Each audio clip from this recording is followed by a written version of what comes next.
我自带空间穿越到60年代，并且家住南锣鼓巷。原主李学武今年19岁，62年参军，刚刚退伍回来。学武，咋不多睡会儿？大佬吵醒你了。起习惯了。学武这一身英姿挺拔，是个好男儿。男人面皮不打紧，有力气才好。大佬，我没那么娇气，都2个多月了，早看得开了。跟大佬说说，咋弄的？都过去了，因为躲炮弹，脸撞在先前土里的炮弹片上，磕的；脑袋因为坠在地上，也震伤了。以前好多事情都不记得了。咋回来的？当时没救治吗？战友背回来的，送到急救所，看我只有脸上外伤，就没管。有个女医生扯开我脸上的肉，拿着棉签消了毒，就给和尚缝了起来。脑袋的问题是我醒了之后发现的，在医院养了2个多月，不适合南面生活了，就选择回来了。这么早就起来了？刚在炕上听了你说，这孩子，你咋不给家里来个信儿？回来也好，让你妈给你补补。以前的事慢慢记。工作有安排吗？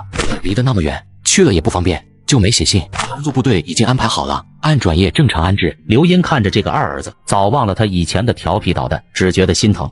儿子现在沉稳多了，要不怎么说那里是大熔炉，真是锻炼人。就是脸上的伤疤，以后不好找媳妇了。大哥成家立业，事业有成，弟弟这声恭喜说的有点晚了。二弟这声大哥好久没听到过了，自打你能打得过我那时起，就叫我学文。今天看弟弟真是长大了。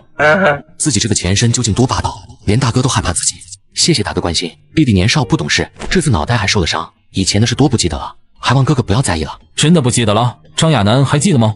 李学武茫然地摇了摇头。董文文呢？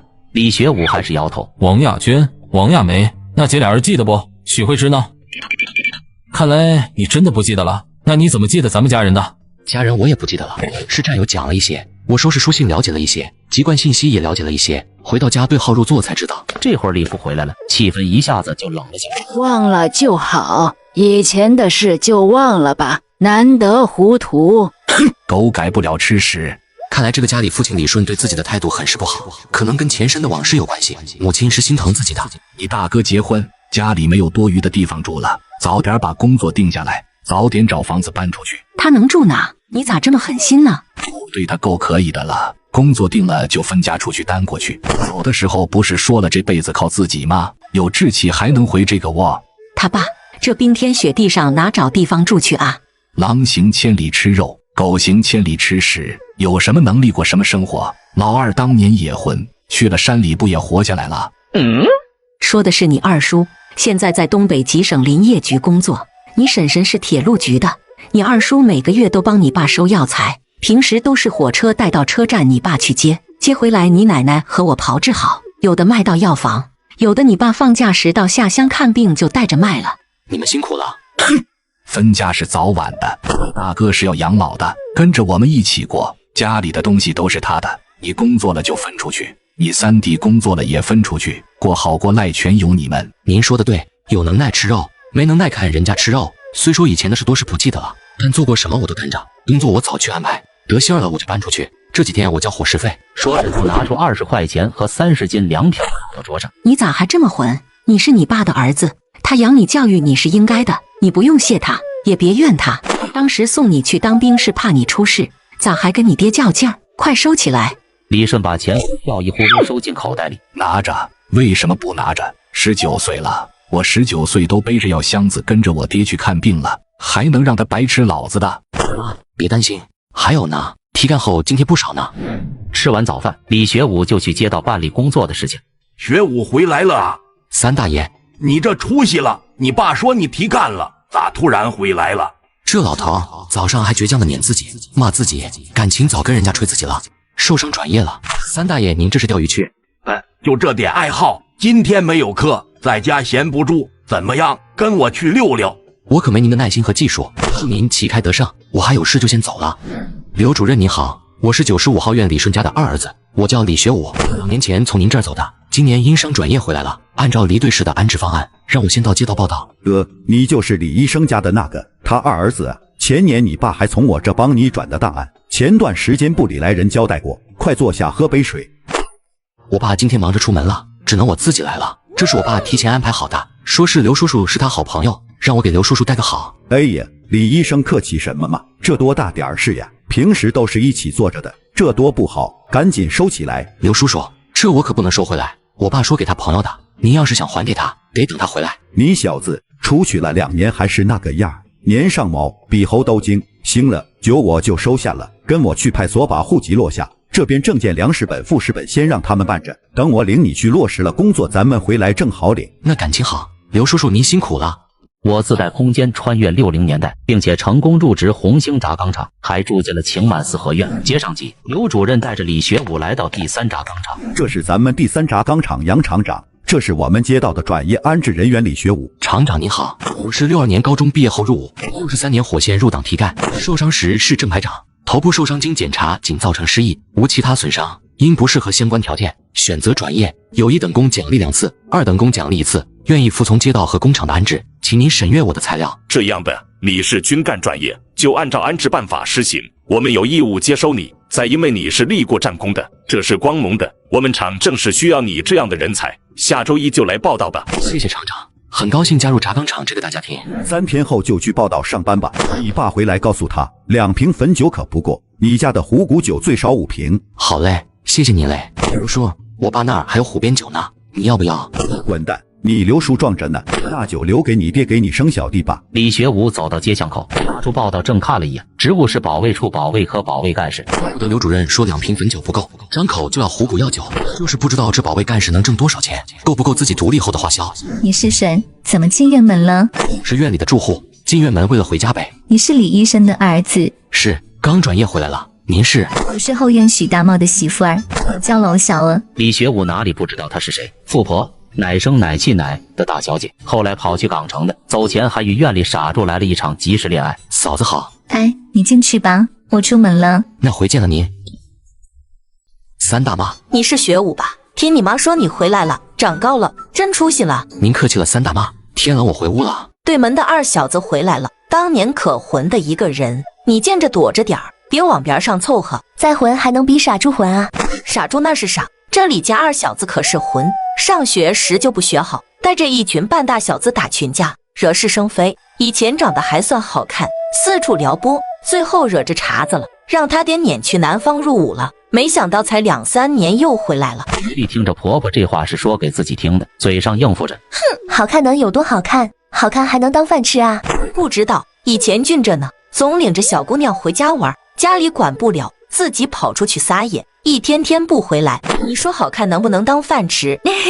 那不成小白脸了吗？当小白脸倒好了，像是后院许大茂找一个资本家的女儿，日子还不富的流油啊。可惜这混小子心思野，手里狠。以前解成和后院你2大爷家刘光天这群小子最怕他，你爸找上李家好几回，大熔炉改造了2、3年，回来还那个样。刚看见回来，谁知道呢？不过右脸上有很大一块疤了，看着有点吓人，反正不是好人，离他远点儿，知道了吗？李学武回到家，母亲刘英已经做好了中午饭。工作的事怎么样了？定了，去东直门外的红星轧钢厂保卫科干事。院里1大爷、2大爷何宇柱、许大茂，2大爷家的刘光天都是红星轧钢厂的，以后好好相处，互相照顾。知道了。妈，咱们外院的4间倒租房归谁了？问这个干嘛？没归谁，谁要啊？住不了人。咱家这么多人都不去那儿住，就是因为照不着阳光，会生病的。李学武听到那4间房子没有住，便放了心。朝阳没关系，可以让他朝阳嘛。不过先看厂里有没有安排再说。吃过午饭后，李学武准备去打水。你是学武吧？可比前几年壮实多了。俏寡妇夸我壮实是什么意思啊？庭院里说你分到轧钢厂里了，咱们以后就是同事，你有什么需要帮忙的，跟秦姐说，可别客气。谢谢秦姐。是分到厂保卫处了吧？工作多好啊，轻松不累。定的什么岗啊？好家伙，这是要查岗啊？是不是还要查工资啊？自己被设定成傻猪2号了，还不知道呢。打完水，李学武就出门了。鲁哥，这次回来还走吗？不走了，安排工作了，就是城外的轧钢厂。那感情好，咱们哥们儿又能跟着5个混了。18、9了，老奶身体一天不如一天，还想着混日子。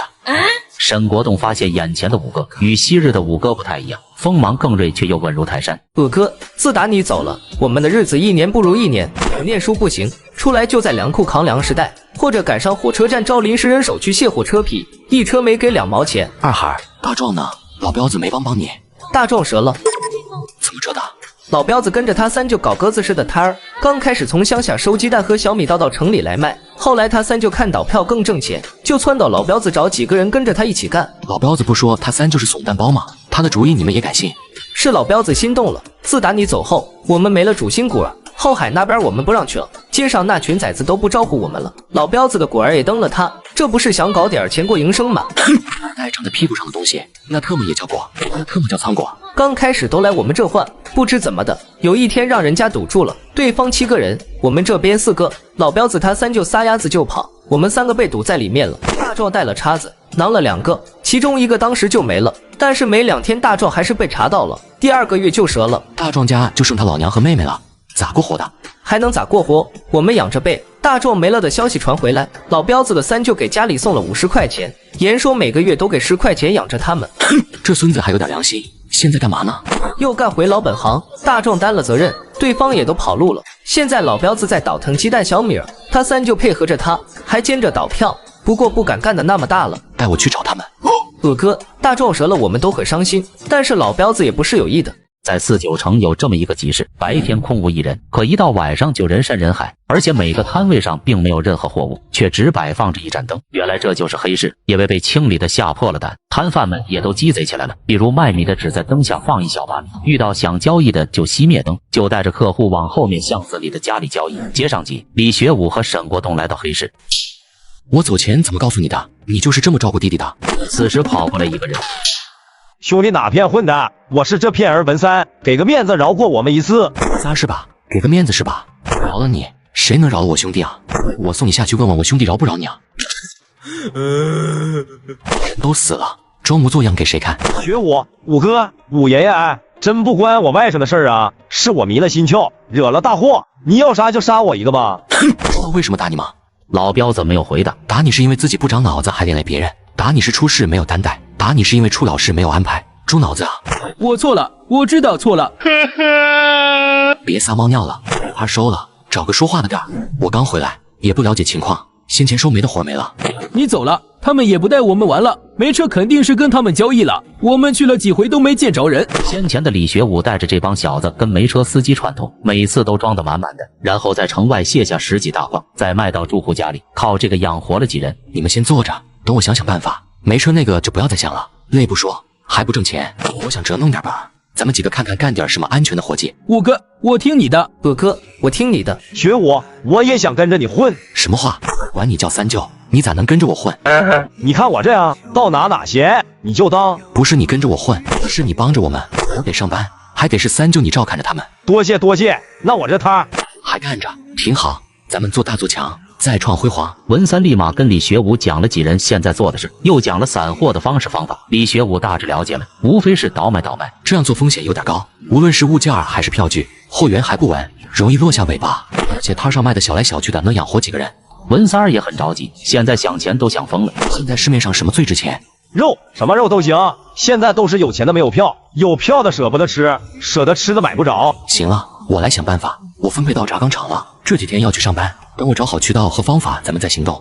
你现在尽量把所有的回头客笼络住，要知道人家住哪，尽量以后送货上门交易，这样稳定、安全，互相都有个防备。不好办啊，问人家也不会说啊。我没说所有客户，我是让你选出那些有潜力的、经常来的、买的多的，多交易几回就有信任感了，送货上门更安全。咱们以后要建立咱们自己的销售网络。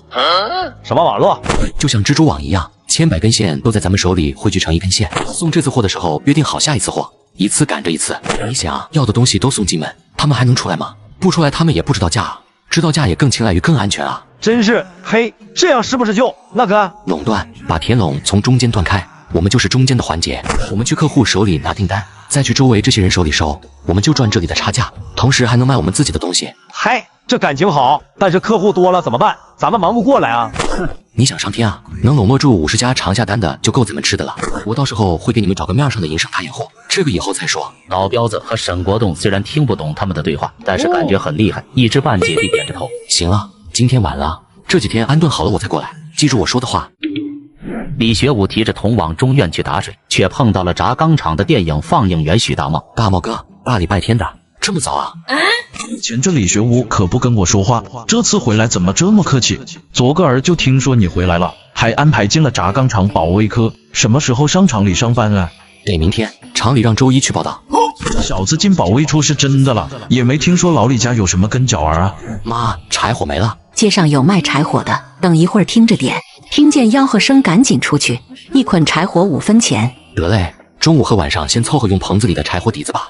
吃完早饭我就去昌平。去那么远干什么？就几捆柴火，哪里用得了跑那么远？咱家又不是买不起柴火。李顺也是不同意的，但是嘴上没吱声。李学武去打柴是一方面，另一方面是馋肉了，准备去搞点野味。那就让学文和学才跟你一起去。我得备课呢，周一要用。再说又不是买不起柴火，我出钱买行吧？哼，早怎么不见你备课呢？有空捧着书在那闲。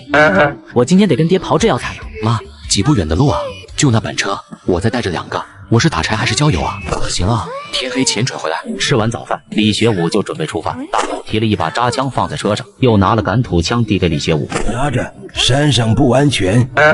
物件比自己岁数都大，是他保护我还是我保护古董啊？大母您可别添乱了，哪有那么多危险啊？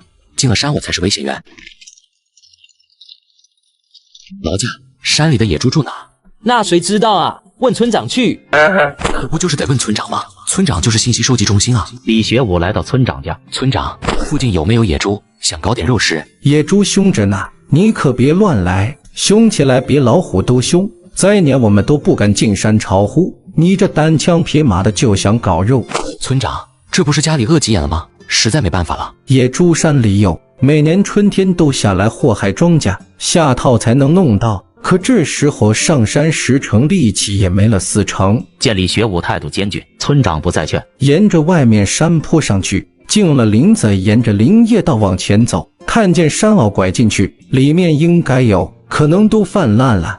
男人第一次上山打猎，就打到一头300斤的野猪，不料野猪的老婆却赶来报仇。他大爷的！我刚给你老公小刀打屁股开的眼，你就冲着我屁股来，真是老母猪戴胸罩不止有一套。只见母猪把树撞得一颤一颤的，没完了是吧？冤冤相报何时了？多大仇多大怨。李学武从空间取出一把板斧，这板斧是郝刚才打造的。李学武拎着斧子慢慢挪到树上，太他妈刺激了！本来就想着300多斤够牛掰的了，哪成想杀一送一啊！李学武把2头野猪收进空间，再去捡了一些柴就往回赶。赶到郊区时已是下午3点多钟了。李学武见四周没人，把公猪取出来放在板车中间，然后继续赶路。到巷子口时天已经全黑了。咋回事？不是说天黑前回来吗？没事吧？没事大佬，遇到点小惊喜，迟了点时间。净胡闹，走卸车去。你俩可卸不下来，全家上阵吧。能有多少柴火？还用全家出动啊？让你干活你就干活，哪那么多废话？二弟打柴都没说累，你腿咋这么金贵？等一家人出了大门，看见小山包一般的牛车，都惊讶的说不出话来。二哥，你去临昌抢木头了吧？别瞎说，你二哥这是进山了，没看见都是枯树吗？山外的枯树早让人砍没了。这时门口就聚了一堆人，这一车柴火子省下多少煤？能省多少钱啊？众人无论怎么议论，就是没有一个上前帮忙的。很快就把小山包清空了。李学才搬到车帮上的树干时，看见车斗里面黑乎乎、毛刺刺的一坨。咋地了？累到腰了？拿不动就别逞能。爸，车斗里有东西，带毛的。啥东西？啥带毛的？这一看才看见车上的野猪，是头猪。嘿，是头猪哎。学武，车里的猪哪来的？是不是你？刘英是真的怕了这个儿子的惹祸能力。孩子他妈别瞎说，那是野猪。刘英还是没反应过来。野猪？什么野猪？我这正跟学武说车里的猪的事呢，别捣乱。说着又望向李学武，刚想开口再问，儿子寻思过来，原来众人说车兜里有头猪是野猪啊。野猪是哪来的？你是不是打猎去了？你咋这么不叫人省心呢？出门的时候怎么说的？我打你。说着说着就哭了起来，有惊吓的原因，也有替儿子害怕的原因，更多的是想着儿子长大了想吃肉不敢说，自己冒着危险去山里打猎。妈，没事的，你儿子身体杠杠的，几百斤的野猪不在话下。仅会吹牛。最后一次，再不许去了。想吃肉跟你妈说，肉老子还是供得起你的。把野猪搬回家里后，李学武就去找傻猪来帮忙杀猪。咋了学武？听说你打了一头猪回来，需要姐帮忙不？谢了秦姐，妈和我嫂子再加上兄弟们都在家，够忙活了。事儿我再叫你。说着也不敢停步，快速的来到傻猪家。怎么了，兄弟？柱子哥挺好的啊，刚回来一直没跟你照面。嗨，就那么回事呗。咱们多少年的兄弟，不讲究那个。你回来，哥哥挺高兴。虽然咱们不是一波儿，但都是一个大院的，有事就跟哥哥说。傻柱被这声柱子哥叫得很是开心。大院里除了小屁孩子都叫自己傻柱，反而当年最有面的李学武管自己叫柱子哥，还得是人家书香门第，有学问有素质。那以后得多仰望柱子哥照顾了。明天我就得去长保卫处报道，以后免不了多麻烦你呢。嗨，好说。昨个还听秦怀茹念叨着，你也分到轧钢厂去了，咱这都是缘分。你说这话歪道了？柱子哥，我就不跟你歪道了。今天我去昌平打柴，遇到一头野猪撞我手里了，得麻烦你给料理一下。行啊，兄弟，真有你的，还得是当兵的出身，身手就是好啊，临终之王都能拿下。凑巧了，家里人都不会，只能请能人出手了。兄弟，你捧我，哥哥我一定接着走。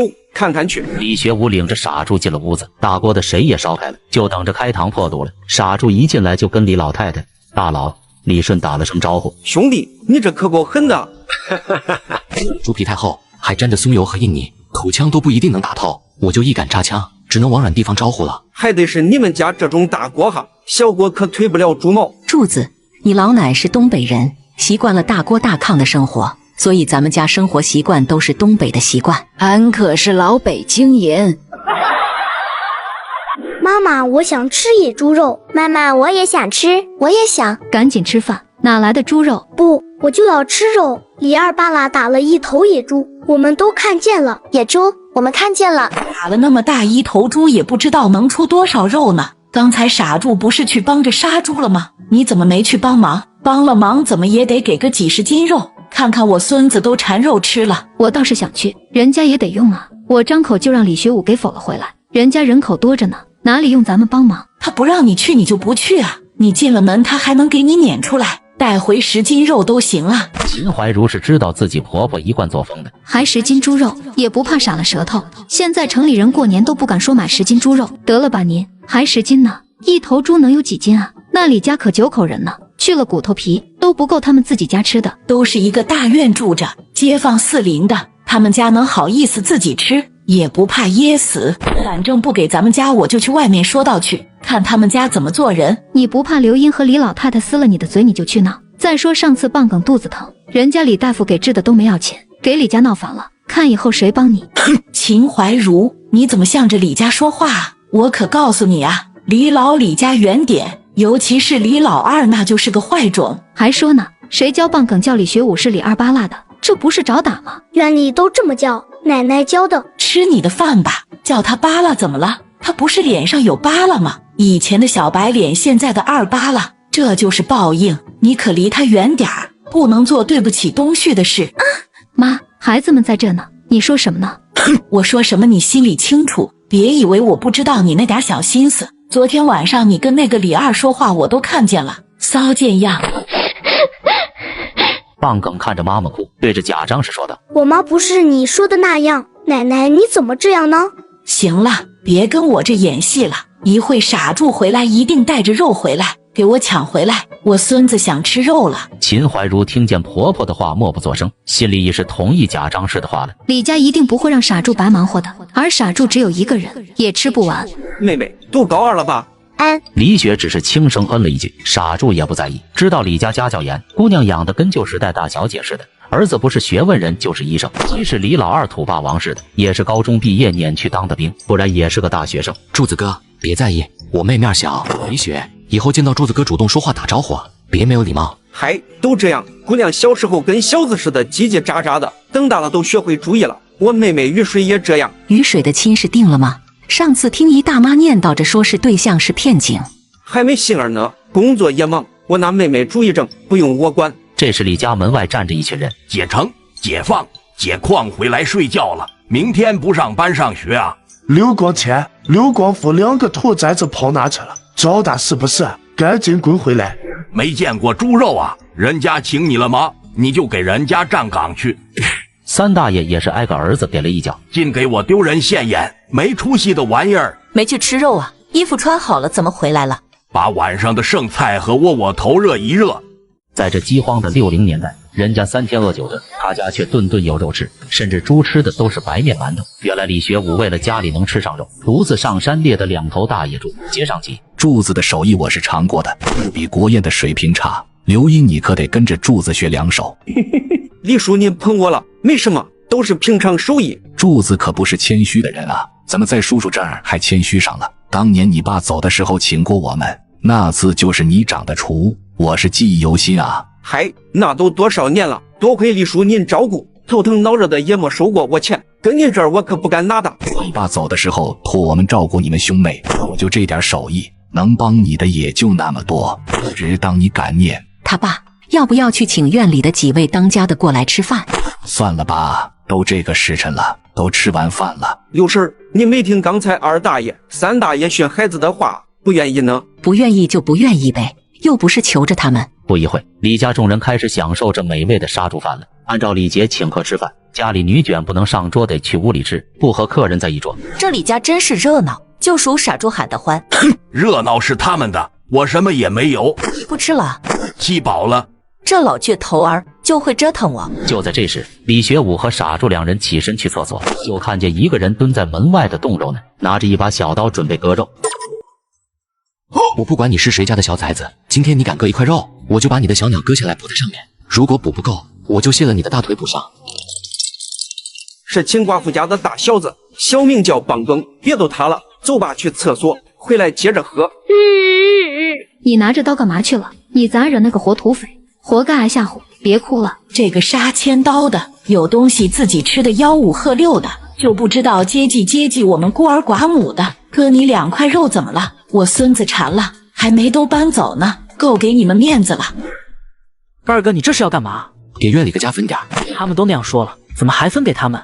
你懂什么？以后别这样说话。该给都得给，小家还给啊？先不说那老太太嘴上不干净，就是给何雨珠拿回去的，秦怀茹还不都给拿走啊？猪肉还够吃，没了我再想办法。但是这肉得分，不能让人家扯闲话，对父母没什么。你们刚结婚得要名声，3弟和小妹都马上找对象的，邻里关系不能影响你们未来，看远点。李学武顿了顿，又对着大嫂说：傻猪和贾家的是非言论，傻猪帮忙，咱们给肉，那肉跟咱们没关系了，他怎么处理那是他的事，咱们不能院里都分了，就他家不分，做事不能这样，咱家也不差这1斤多的肉。这话让赵雅芳有点下不来台，都是因为李学武见大嫂有点小心思，借这个机会点点他。这个家现在还得是刘英当家。是学武啊。3大妈给您拿了一块肉，您尝尝鲜，别嫌弃啊。谢谢学武了。那啥，进来坐一会儿。不了，3大妈您歇着吧，嫂子没睡呢，家里杀猪，给你们送块肉尝尝。自己和妍姐成可是没跟公婆分家，算是一股，怎么还送到这来了？您太客气了，这怎么好意思呢？学武，你看这多不好意思啊，我们不算是单过。没事，结了婚分房就算，哈哈，咱们这也算我回来第1次打个招呼，以后常来往。那谢谢学武啦。老头子别装了，你哪儿睡着了？快起来，看看李学武送肉呢，还给老大送了1份。这小子精着呢，做事真是里外不漏，这老李家家教真不错。就是呢，看着李学武可比以前出息多了，其他3个孩子也教育得好，大儿子2口子还是大学教员呢，老3现在吃大学补助，小丫头出落的也水灵。哎，你说给姐放说说咋样？还在上学呢，早着呢。等一会老大的把肉送过来呢。是得拿过来，这样咱们家过年就有肉吃了。可3大爷3大妈等到半夜，也没见于丽2口子把肉送过来。那啥，傻猪喝多了，我过去给他收拾收拾，他非把肉给我。家里杀了猪，送1块给你们尝尝，野猪味道不好，别嫌弃。不嫌弃不嫌弃，这肉香着呢。谢谢你啊，学武，还能想到我们这孤儿寡母的。棒梗岁数小不懂事，您别在意啊。一股子男人猛烈的气息冲着秦怀茹侵袭过来，这种阳刚之气直接把秦怀茹看得呆了。发骚呢，要不要跟着去？别以为我不知道你的心思，记住了，你是贾家的媳妇儿。妈，你说什么呢？我哪有？有没有你心里清楚，离他远点，这就是个坏种。晚上还吓唬我孙子，我还没找他算账，这会儿又冲大方来给寡妇送肉，什么玩意儿？我看就是居心不良。您怎么这样啊？人家送肉是每家都送了，再说是你接过来的，怎么还骂人家？那是他愿意送，我又没让他送，他自找的。杀了猪不给我们分肉，看我不骂死他。再说就送这么一小块，够吃几顿的。再说了，吓唬我孙子就不行。我可告诉你，你敢做出对不起我们家东旭的事儿，我可跟你没完。他就是装好人，想进寡妇门，怎么不把半头猪都搬来？也就是用这点肉勾搭你罢了。我还看不清，我吃过的盐比你吃的饭都多。我妈不是弄来肉了吗？别这么说我妈妈。你个小白眼狼，那肉是傻住的，你妈伺候那傻子醉酒才拿回来的。我是为你好，你妈出去搞破鞋就不要你了，你还护着她。二大爷，家里杀猪，给您送块肉尝尝。好小子，今年没见壮实。去你二大爷的吧！我回来跟你打招呼，你都装看不见。李学武给了肉就出了门，二大爷脸色一下子就冷下来了。现在才想起我来啊，早干嘛去了？哼，把肉切了，做个杀猪菜，再把我的猪拿出来。这个时候起火啊？废什么话！二大妈也不敢顶嘴，乖乖的去厨房起火炒菜。爸，我们也想吃块肉，把肉拿来，我给你做。李学武不是送来肉了吗？那是送给你爸的，想吃啊自己买去啊。有能耐你也上山打一头野猪，让你爸风光风光。听了自己亲妈的不亲的话，两兄弟低下头不再言语，但是目光都是仇恨怨愤。就你们这德行，还想吃野猪肉？野猪食都吃不上，还让我风光？切！别再让我拿钱养活你们就弥陀佛了。那不是还剩一块呢吗？给我们吃一点儿怎么了？那是给你大哥留着的。怎么什么都给大哥啊？大哥结婚都把家里都给掏空了，现在有了肉也给大哥分一份。你懂个屁！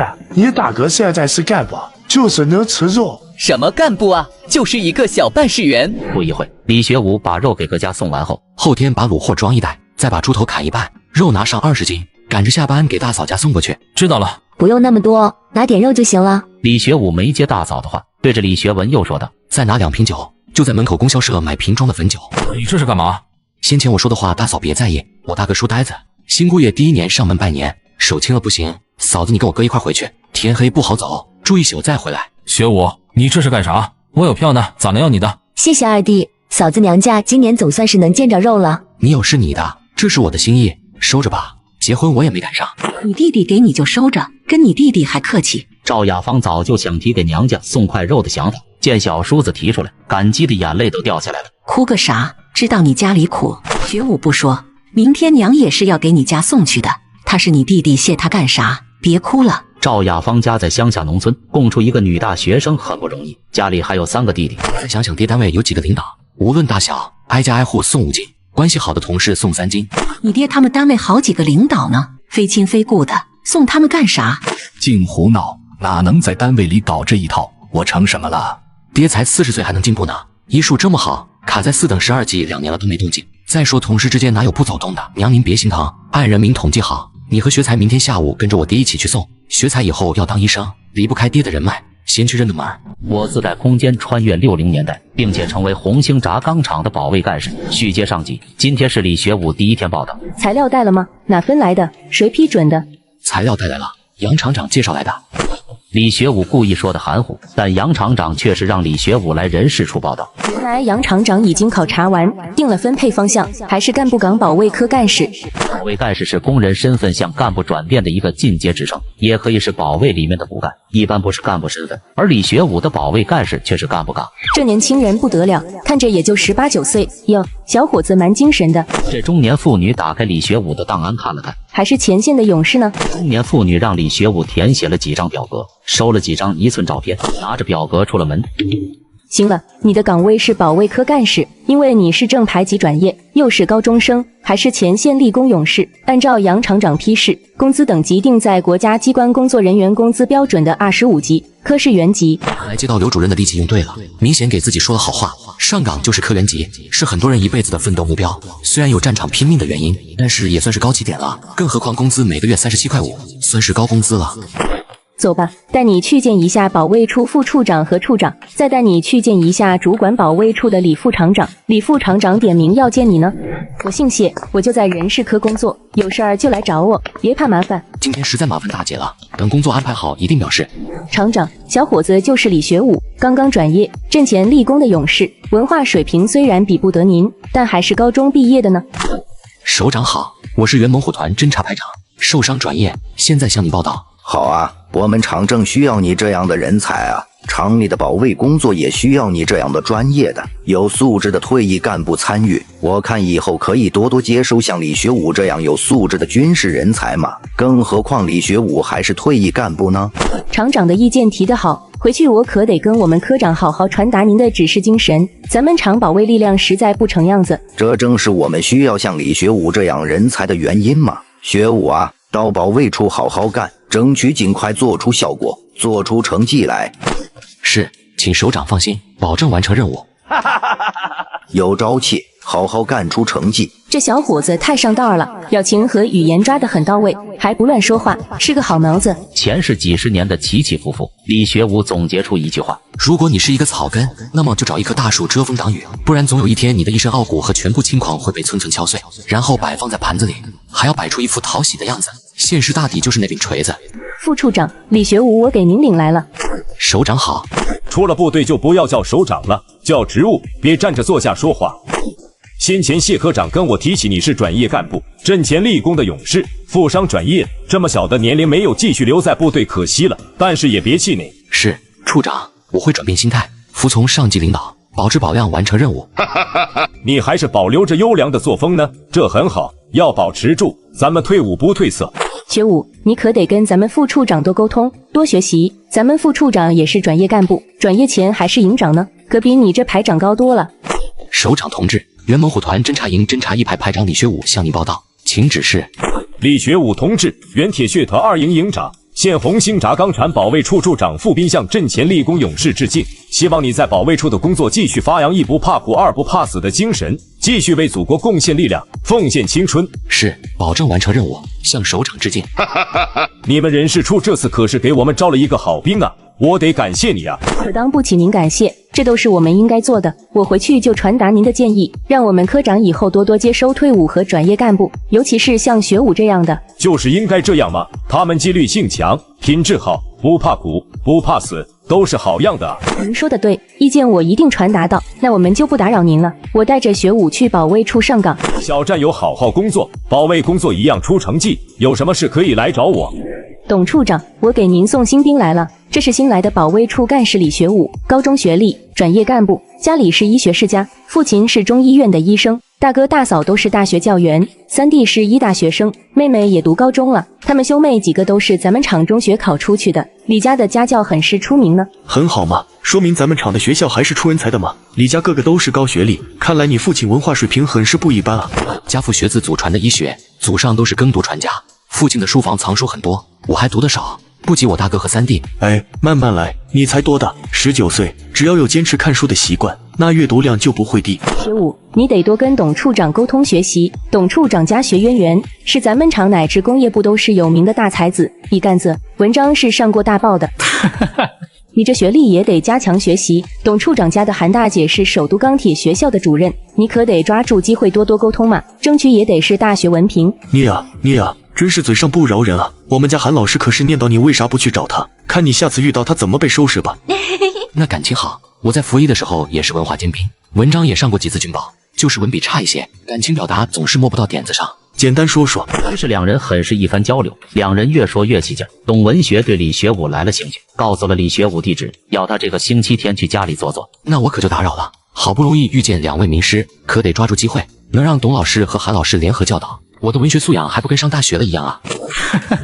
可被你抓到壮丁了，不过你得过你韩老师那一关再说。今天我可是给你送新兵来的，没想到给你送了一位学生。学武，以后你得管董处长叫老师了。老师，弟子以后可就拜托您多多教导了。在单位要注意影响，当着外人面不要叫老师，叫职务，私下里再叫老师。这个周末一定要去，让你师母也看看你。感谢大姐给我介绍了一位名师啊。是你自己争气被董处长看中，可别谢我，你们是名师出高徒，看来以后咱们厂的文化事业要迎来新高峰了。你谢大姐是咱们厂的万事通，可得跟她搞好关系，他们家离咱们家不远，都在一个街道，这个周末一起聚聚吧。我跟老任也很久没一起坐坐了，我们家老韩可是要抓你的壮丁呢。平时我可没空，但是这周末看来是拜师宴了，那我可就带着全家去凑热闹了。拜师宴礼应我来准备，周日我早点到，伙食材料我来准备，咱们吃点新鲜的。那我可期待啦。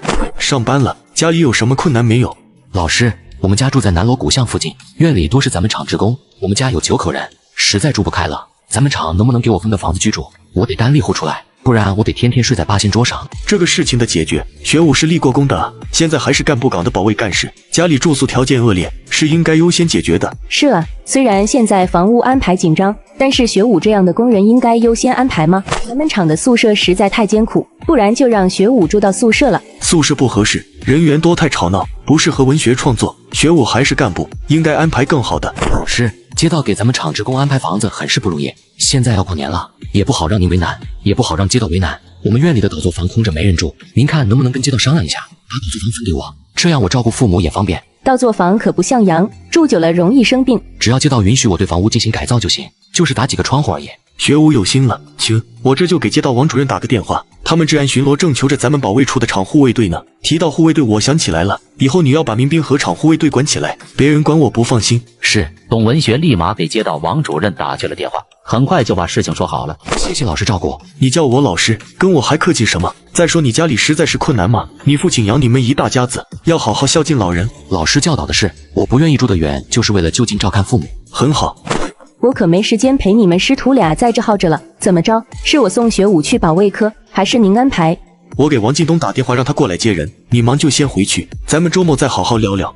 保卫处的工作很繁杂，要有魄力，还要讲究方式方法，与部队里的处事方式是不同的，要团结同事。尤其是这个王进东很是不好相处，李副厂长闹了好几次，都被杨厂长压下去了。当然我也不是说你就要怕了他，要在工作中找到契合点，我相信你的工作能力是不输给他的。看来这个王进东是杨厂长的人，李副厂长想在自己的管理范围换成自己人，而试了几次没成功。这董文学是文化人出身，虽然不太精通保卫业务，但是会团结下属，也尊重副兵的领导。从董文学这儿看来，副兵对王进东也是不满意的。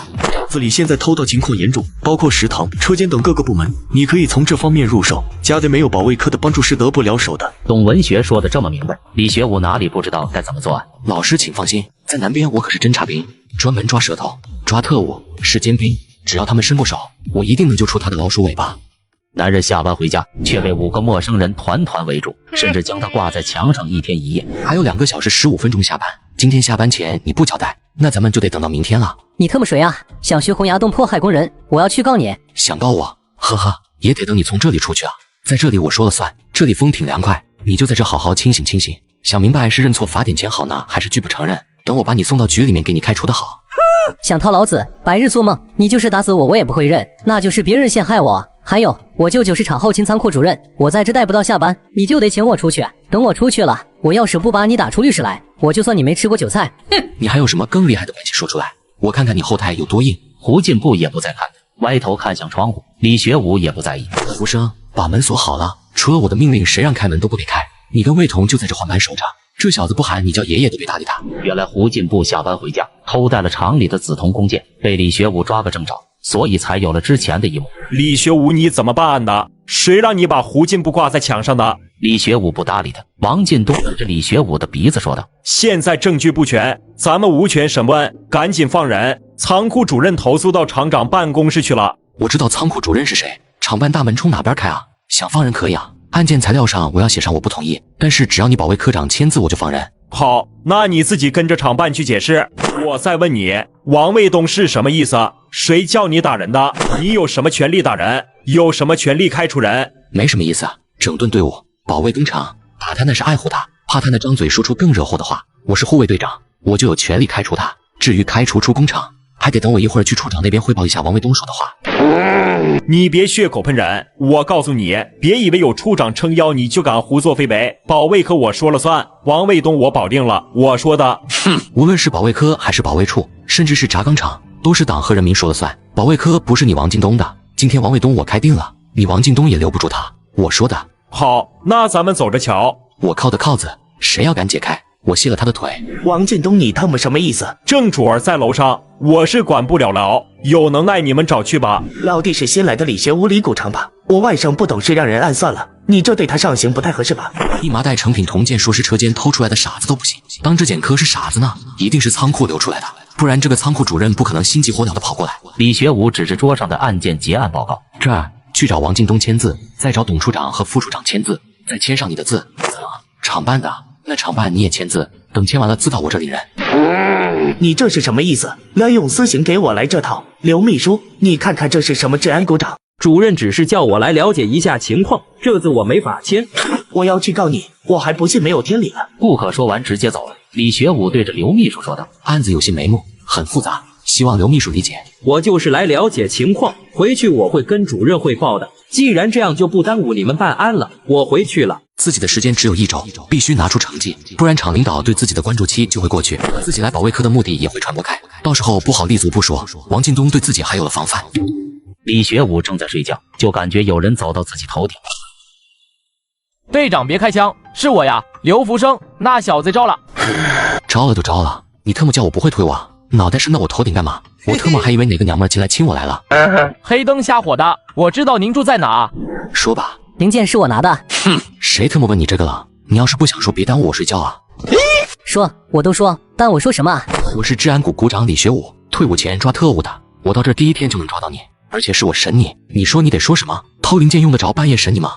我就偷拿了几个零件，我不是特务啊。你知道那是什么零件吗？要送给谁吗？牵扯到什么你知道吗？你怎么就知道你不是特务呢？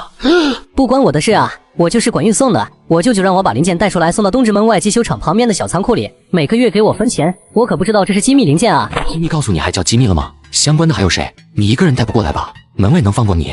往出带零件的一共有5个，每天中午和晚上下班都往出带。我舅舅说别的不用管，我们就是给他顶雷的，就你们5个人能运多少？差的可不止这些啊！平时都是以藏在木屑中的方式带出去。我舅舅帮我们跟厂里搬了买木屑回家生火的条子，每次我们都是用3轮车往家拉，这次是3轮车坏了，我就侥幸骑着自行车带着出来了。门卫不管吗？我舅舅打电的，王进东也参与分钱呢，我都见到他去仓库查零件了，还说不信任我舅舅。我舅舅说每次都记账的怎么会骗他？这次是因为之前说了车坏了今天不运，所以门卫站在那问我为啥没有3轮车，操他大爷的！要不是……仓库的确切位置在哪儿？就在机修厂东院墙外的一排砖房里，那里我舅舅找人用厂子名义租的。分赃的账本在哪？就在我舅舅家里的书桌抽屉里。有一次他出差是我帮着记的账，但是那上面没写的通敌的事情啊。你写日记会把通敌的事情写下来吗？通敌会写账本吗？问你什么就说什么，坦白从宽，懂了吗？懂，我懂，我见过迪克被抓的样子，我真不知道保卫科门卫有3个是王进东垫好的。都是谁知道吗？知道，我舅舅组织我们一起在他家吃过猪肉。还牵扯到其他人吗？没了，我舅舅在仓库准备好要拿的零件放在木屑袋子里，我们下班就去仓库往出拉，到了机修厂小仓库卸下零件顺道回家。至于我舅舅怎么交给迪克我就不知道了。从开始到现在有多长时间了？有2年了吧，一开始我是不愿意的，都是我舅舅逼着我做的，您可得帮帮我啊，我真不知道我舅舅通敌了。还有别的要交代的吗？胡进不哭着摇头。李学武看着审讯记录上的名字，用10个人，算得上是大案了。行了，事情查清了，你也就没事了。偷盗不算什么，何况你还是不知情的。过来签字，按个手印，一会儿去睡一觉。李学武来到办公室后，马上就和董文学汇报了情况。确定有审讯记录，签了字，按了手印。给副斌处长打电话汇报，我这就往厂驱赶。李学武挂了电话，接着就给副斌打去了电话，说明了情况。按照流程办案，准备抓人。男人仅仅是厂里的仓库主任，家里却藏着3000多块巨款和一堆票据，加上1箱子黄金。接上级，李学武和派出所一起将顾客等人全部抓获。老师，按照审讯记录，应抓10人，实抓12人。老师，在抓捕顾客的时候，他正在与情妇媾和，而王进东更加不堪，抓捕时正在与王卫东的媳妇儿，也就是王进东的弟媳妇儿在床上。这特么什么跟什么呀？这特么好好的抓捕特大盗窃案的时候产生绯色情节，怎么通报啊？查细了，盯死了。是，都着了，还牵扯到几个人，一个是王进东的弟弟王卫东，是负责监视护卫队和保卫科动向的，平时也帮着打掩护。零件去向有2个回收点，一个机修点，你们什么态度？王卫东还是归到厂里审问，回收点和机修点你们去人调查，审所你直接处理。你把情况落实，我去领导那汇报一下，下午咱们就定下，怎么样？沈放知道这是给他3个回收点的功劳，换厂领导协调的可能呢？无所谓，都是厂子里的员工，是要听厂领导意见的。不过案子太大，可协调的空间不大。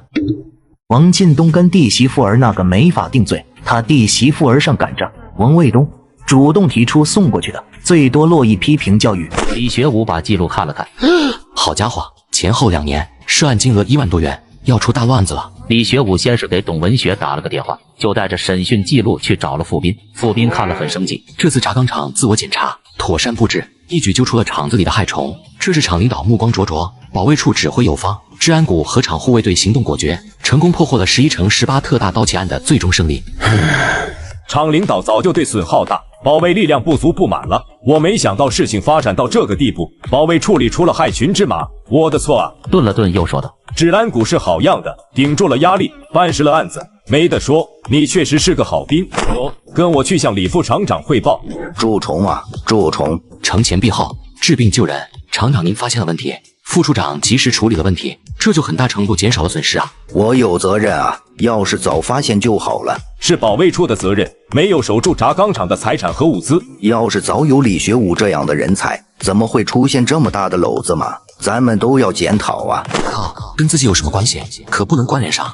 都是厂长您运筹帷幄，副处长指挥有方，两位领导鼎力支持，我才能侦破案件啊。自始至终也没接到两位领导的求情电话，这才是办案的关键啊。你看看，什么是人才？这就是人才。我看李学武到保卫处就很好嘛，是正确的决策嘛。你们要用好人才啊！李学武，我们一定用好。我已经跟沈放沟通了，给了他机修点和2个回收点，让派出所处理。这13个人的处理可以适当听取厂领导的意见。以我的意见就是统统法办。你先回去等通知，我这就去向杨厂长汇报，开会研究。副处长，你跟着我去汇报啊。对了，那2个女同志晚点我去找他们谈谈，太不检点了。除了2个女同志外，全部法办。女同志送到李副厂长办公室，他要对2人进行批评教育。是该好好教育教育。因为昨晚值班，李学武下午就提前下了班，之后便去了供销社，准备买辆自行车。买不买啊？不买别乱摸啊！你安坐干嘛呀？买，当然买。我看看你们的安坐带不带座椅加热。哟，我再给你配个火炉得了呗，也不怕烤了蛋。咋地？你想吃蛋啊？哼！耍流氓给你抓起来！我就是抓坏人的，我自己抓自己。哼！车120块，车筐要不要？要的话加2块。上海亚达牌摩电灯要的话加5块，你赶紧把自己抓起来吧。李学武把钱和票给了女售货员，然后挑挑拣拣地选了2、3店，磨磨唧唧的。你挑媳妇呢？总不能闭着眼睛进被窝啊！你把自行车当媳妇啊？我要说挨个试着骑一圈，你一定不会答应吧？呸！你娶媳妇儿，你老丈人也让你挨个试一下啊？王主任好，我是红星轧钢厂的保卫干事李学武。昨天董处长跟您电话里介绍我来着。小猴子，你跟我这演电影呢是吧？是不是忘了水总捞你去了？忘了谁也不能忘了您啊！在我们这些孩子眼里，您就跟我们妈妈一样，永远是慈祥和关爱。学武真是长大了，懂事了，听说是保卫干事了，还是厂护卫队的负责人了。王妈妈，您的要求我们董处长跟我说了，就冲您是我妈，这事儿我也得给您办啊。更何况您是一片公心，也是为了咱们街道安全着想呢。我们家可是在这住着呢，我一定省心。那感情好，那我可就安排巡逻队对接了。没问题，我明天就下命令，明天晚上8个人8辆自行车，晚上7点准到。答应完巡逻队的事，李学武笑着跟王主任说道：“王妈妈，我房子的事有信儿了吗？给你办好了，不就是那4间到租房吗？划给你了，你叫我一回嘛，别说我不想着你。你们院原来有个西跨院，跟大院格局一样。妈，多划给我。想什么美事儿呢？那么大院子叫奶奶也不成。我说的是西跨院原来的到作房和前院，原来是供销社露天仓库，现在不用了，正好你要房子，你再给街道交200块钱，那个院子我一并给你划进去。要了，我再出300，你把中院和后院都给我吧。编扯淡，早都划出去住上人了。前院也就是供销社占着，今年自己建了库房，不然还能轮到你啊？前院就前院吧，200块很值。对，还是年轻人反应快，不是看在你是我看着长大的，我都不会给你。谁让你是我妈呢？李学武回到家见时间还早，便赶着牛车就出了门。瞅见胡同里没人，便从空间把那头500多斤的母野猪放进了车斗里，然后来到了文三家。学武来了，这不这2天收了几本古书，我看看值不值钱，鉴定一下。那这本书有价值吗？有，古董呢？别他妈扯闲淡了，老彪子他们呢？上午去收小米儿，刚回家去了，得晚上来呢。我弄了头猪，你赶紧去他们家把人叫来，一会儿就分解了，晚上去鸽子市上卖了。我这就去叫他们。你特么干嘛呀你？眼睛里镶嵌北斗七星了，赶紧烧水去。哥，烧水干嘛？烧水能干嘛？和泥垒灶台，就屋里那个碗大的小炉子能退猪毛吗？没有张屠夫，真吃带毛猪啊！五哥您回来了，真牛掰！那么大一头猪，闲话等会儿再唠，去帮国栋挖土去。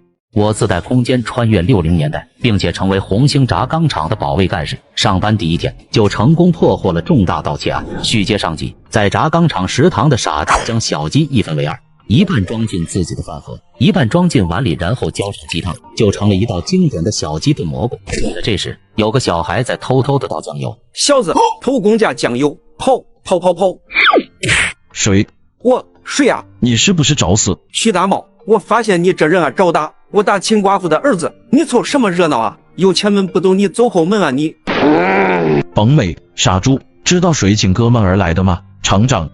徐大茂，不拿你那热脸贴人家冷屁股，你当人真请你呢？大不了问你一声，晚上能不能给人放场小电影？哎，怎么了？哥们儿能讨一杯酒喝，我能跟厂长在一张桌上坐一坐，那就是一烂厨子。与此同时，李学武刚回家，拿着猪肉和卤货往出走，正好碰到大哥李学文两口子下班回来。学武，这是咱们家新买的自行车。上班有点远，用转业时首长给了一张自行车票，加上自己攒的今天买的。这自行车真漂亮，你这是要去干嘛？单位协调街道把前面土作坊给了我，街道王主任帮了忙，我去感谢一下。4间房呢，都给你了啊。你俩不是要回娘家吗？骑车回去吧，明天不用急着还我，多让嫂子在家待一会儿。我上班还是走着去。那谢谢学武了啊。臭小子，到咱家你还客气啊？拿猪肉干什么？想吃什么跟王妈妈说。妈，小时候就听说您家酱菜有名的好吃，今天无论您做什么，必须有酱菜啊。来咱家还能让你吃酱菜，笑话我呢？可不是开玩笑，我奶我妈都这么说呢。您手艺好得很。好，快进屋，你郑叔叔正等着你呢。说好了，今天可以陪你郑叔叔喝2杯，但是不许把你郑叔叔喝多了。喝酒不喝多还叫喝好，是不是郑叔叔？哎呀，学武啊，真是长成大小伙子了，好像昨天还让我们家老王去派出所领你，今天一看就是大人模样了，我们真是老了。哎呀，学武说的对啊，今天高兴要喝好。什么大人啊，说话还是那么痞，你是不是借着学武来想解馋啊？来我妈家，我就是小孩。郑叔叔，小时候就属我王阿姨照顾我多，我认我王阿姨当干妈了。您就是我干爸，儿子陪干爸多喝几杯不算事儿吧？郑树森是区里的干部，大儿子结婚当过小女儿嫁到金门，老两口生平时也比较孤单。应该的，老王啊，今天最少4个菜，我书房那瓶茅台拿出来，让学武陪我喝了它。就知道郑爸这有好酒，下酒菜我都带来了，今晚你不给我好酒喝都不行了。嘿嘿，来我这还怕没有饭吃啊？你才刚参加工作，花钱买这个干嘛？嘿嘿，可不是买的，前天去昌平打猎打的，卤制了1天了，今天特意带过来给您二老尝尝鲜。刚夸完你长大了，怎么就淘气进了山？这野猪凶着呢。我没进山他最凶，我进了山我最凶，说谁是菜谁就是菜。王主任被逗笑了，答应了一声就去厨房了。李学武就跟郑树森聊起了前3年的经历，又聊了2个家庭的现状。吃完饭，李学武准备走的时候，王主任还塞给李学武一张手表票。棒羹吃得够香的呀，还知道照顾俩妹妹，不吃独食。那你还拿擀面杖打我？你早告诉我呀！你早告诉我，白送你1整瓶酱油。我才不要呢！告诉我，你这鸡哪儿偷的？不告诉你。小当，你告诉我。我哥不让我说。你哥不让说，你就不说呀？行，听你哥的，不说就对了。慢慢吃吧。你看饭盒，如果我妈今天晚上给咱吃窝窝头，我就去把傻猪的饭盒偷来，咱再来一顿。妈不让你管他叫傻猪，让你叫何叔。你懂什么？我是大人，院里人都叫他傻猪，我也得叫。快点吃。饭盒里装的什么啊？今儿不成，今儿答应我妹妹了。见秦淮如不高兴，连忙补充着讨好。下回再说了，今儿你们家仨孩子可不缺嘴儿。棒羹带着俩妹妹，跟那工厂院墙外头弄了一只叫花鸡，吃的可香了，就不知道那鸡是哪儿来的，反正不是工厂的。这时的后院，许大茂回到家，发现丢了一只鸡。儿子，咱家鸡怎么少一只？不知道啊，我头疼了1天，在床上躺着呢，我还以为是你送人了呢。我能送谁呀？那是我下乡给人放电影，公社送我的。那横是不能在笼子里自己跑了吧？快，各个儿院找去，快去！许大茂走到何宇柱家，突然闻见了鸡肉香味，走进傻柱家，看见桌上傻柱带回来的半只鸡。哈喇子别滴进去，往哪看呢？我问你，傻猪，这鸡哪儿来的？你管得着吗？你是不是偷我们家的？你问问他吧。你们家趁鸡吗？你们家有鸡吗？你甭跟我这儿装傻充愣啊！头2天我拿回来2只鸡，跟我们家鸡笼里养2天了，怎么没了？那跟我有什么关系啊？这时娄小娥也跟着进来。怎么回事啊？儿子，你看看。傻猪，你也太馋了吧！你再馋也不能偷我们家的鸡啊！这鸡我们两口子都没舍得吃，有着下蛋的。你们两口子真是该考虑考虑下蛋的问题了。你特么侮辱人格是吧？行，我特么干嘛？我今儿跟你拼了！你来这个，你别拉我。来，你来。许大茂见傻柱这个偷鸡贼比自己还嚣张，还不敢上去硬碰硬。小娥，你还不喊人去，把一大爷、二大爷、三大爷都喊过来。你就是一大公鸡，光踩蛋不下蛋。放下，你给我放下！干什么？你们这是？你看见没？有这样的吗？我是一厨子，说厨子偷鸡，有这么不讲理的吗？二大爷，您给评评理。头2天我上红星公社给人家放电影，人家为了感谢我，给了我2只老母鸡，这是您知道吧？我知道。刚才我下班，我看鸡笼里就剩1只了，您再往这儿瞧。炖的还挺香，傻柱，这是你干的。你该配眼镜配眼镜去。哼，你少废话。你说你这哪儿来的？我买的，你管得着吗？买的？你哪儿买的？何宇柱见无法自圆其说，只能耍无赖。我偷的，怎么着吧？你承认是偷的了吧？是啊，你去通知1大爷、3大爷开全院大会。好嘞。秦怀如见事情要扩大，赶紧阻拦许大茂。别，许大茂，二大爷就这么点事，至于还全院开会吗？什么叫至于吗？这是关系到道德品质的问题啊！咱们院10几年了，一个针头线脑都没丢过，丢了1只鸡，这是小事吗？这话听得秦怀如眉头紧皱，一旦上升到道德品质，那就罪过大了。我不是这个意思，二大爷，我是什么意思呢？您不是咱们这院的二当家吗？就这事啊，就您做主，在这儿就能解决了。再说咱们先不说这鸡是不是傻猪偷的，号召大家伙先去找找去。一旦这只鸡从哪个犄角旮旯钻出来，这不是冤枉傻猪了吗？秦怀如，你什么意思呀？这鸡不是他偷的，是谁偷的？难道是棒梗偷的？你胡说八道什么呀？得，不管你们这破烂事。续接上集，秦怀如回到家，心事重重地安排一家子吃饭。看什么看？吃啊！棒梗，你跟妈说实话，许家的鸡是不是你偷的？胡说什么呢？咱家棒梗是那样孩子吗？真是！您看看小槐花身上的有点子，这还不吃饭？要不是外边吃饱了，能这样吗？贾张氏虽然心里明白，但是还是想维护自己孙子。棒梗，跟奶奶说实话，鸡是你偷的吗？不知道。还行，还知道抵赖，是我的好孙子。小的，我也不知道。这赔钱货还不赖。又是这问最小的槐花。槐花，奶奶，我哥做的叫花子鸡可好吃了。这赔钱货怎么4岁了还这么不懂事？你看看，那鸡不是我偷的，是我在前院捡的，不抓它就跑了。你就给我惹事吧你！跑了跟你有什么关系？你们3个给我听好了，吃完饭都在家里给我写作业，谁也不许出去。听见了。秦怀如不满意婆婆的教育，但是也没办法，这是已经到了现在这个地步。时间到了晚上8点多钟，院里开始全院大会。这时李学武刚回到前院。我操，这干嘛呢？3堂会审杨乃武啊！李股长，傻柱偷了许大茂的鸡，正开会处理呢。李股长，您来的正好，您是治安股股长，您也来给做个评判，看看傻柱的问题。哎，还真是鸡。李股长，你看吧，就是我们家的鸡，正好你来了，我们这就算进宫了。今天傻柱要倒霉了，3位大爷，这是欲加之罪啊！你啥意思啊？傻柱想开口解释，但是张了张嘴，又看向秦怀如。你现在说我还听，你要是不说，可别怪兄弟我不帮你。李股长，您这什么意思啊？合着我们家大茂冤枉傻猪了？没什么意思啊，你们愿意在院子里解决那是你们的事，如果经保卫处就是严查真相了。我看你们也没有经保卫处的意思，你们慢慢玩吧，挺有意思的。学武，杀鸡焉用宰牛刀，这事儿院里解决就行了。合着我是几辈？怎么说话呢？说好的福尔摩斯刘海中呢？这会儿成了杀鸡的。先说事情吧。既然大茂说进宫，大爷你给李股长解释一下情况，我们3位大爷也想查明真相。今天召开全院大会就一个内容，说重点。许大茂他们家鸡被人偷了1只，发现傻柱家的桌上正好有着1只鸡，我们就想着是你偷的吗？不是啊，我又不是小偷，我偷什么鸡啊我？那我问你，你们家这鸡哪儿来的？哪儿来的？哼，轮到你问了吗？你管他鸡哪来的？你们家丢鸡了，全国人民今晚都不能吃鸡啊！我傻住，许大茂想知道你就告诉他呗。新地54天地宽，菜市场买的。哪个菜市场啊？是东单菜市场还是朝阳菜市场啊？这是给傻猪挖坑呢，限制住了傻猪的瞎话范围。要不怎么说书生杀人不用刀呢？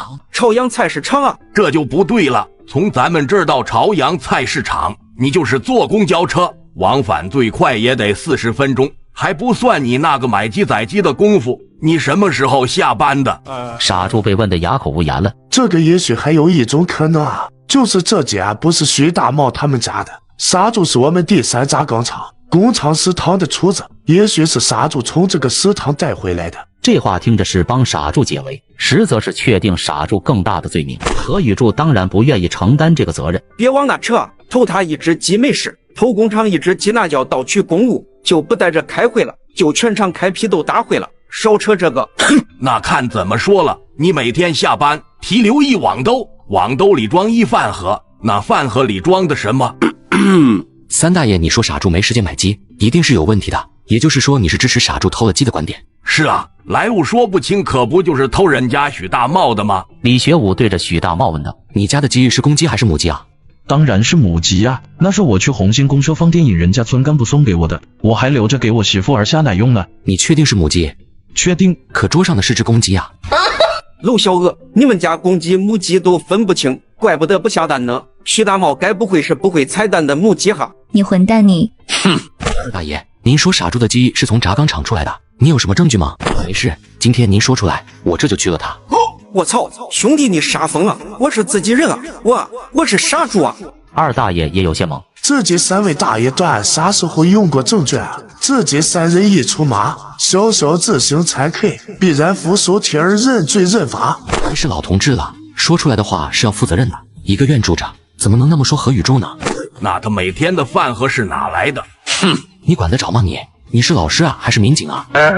我是这院里的三大爷。何宇柱，听见了吗？以后每天下班回来，去三大爷家汇报一下你今天带了什么，吃了什么。知道了，以后我半夜上厕所，我都先去三大爷家汇报一下。李股长，可是我的鸡没了。靠，这话也能说？这是破了你媳妇没孩子的案子了。咱们大院住着几十口子人，谁也不敢保证你拿那只鸡的时候没人看见。我希望他能主动站出来承认了。我在这做个承诺，只要保证下次不再犯错误，这件事就既往不咎。等了有3、4分钟，不见有人承认。行，不承认是吧？那咱们就分析分析。李学武冲着许大茂和娄小娥问道：“最后一次见到许大茂的鸡是什么时候？”早上我上班时我的鸡还在。不是，是中午，我做中午饭时还在，我还喂了呢。下午我头疼就躺一会儿，晚上大猫回来鸡就不见了。那丢鸡的时间就确定了，下午丢的。再确定一件事，那就是鸡怎么丢的。许大茂，你的鸡笼子坏了。怎么可能？那是2只鸡，如果鸡笼子坏了，那2只一起丢才对，一定是有人故意偷走的。既然确定是别人主动偷的，那咱们再确定今天下午这段时间都有谁在院子里。咱们院严实得很，外面人不敢自己进来，更何况大猫住在后院，今天全都上班，在家的就是老幼。从后往前数，翁老太太、2大妈、1大妈、佳佳、张大妈和孩子、3大妈，还有你们家老太太和刘姨。那么目标就缩小很多了，从前院开始往后说吧。我们家现在的情况你们也知道，呵呵，猪肉还是有的，犯不上去后院偷。可不是咋的，今天于丽不舒服，我们俩还去老李家给于丽抓药来着，在你们家待了一下午呢。李家的情况我认为可以排除，3大妈和于丽也排除，门厅住着的都是上班的，孩子有在家的。中院1大妈自己在家，咱们先不说1大妈会不会偷鸡，1大爷每个月往各困难户支援的米粮都不止1只鸡，送出去再特么偷回来，呵呵，我不相信1大妈做得出来。你说的是我们家呗？我下午可没到后院去。你们家你在家，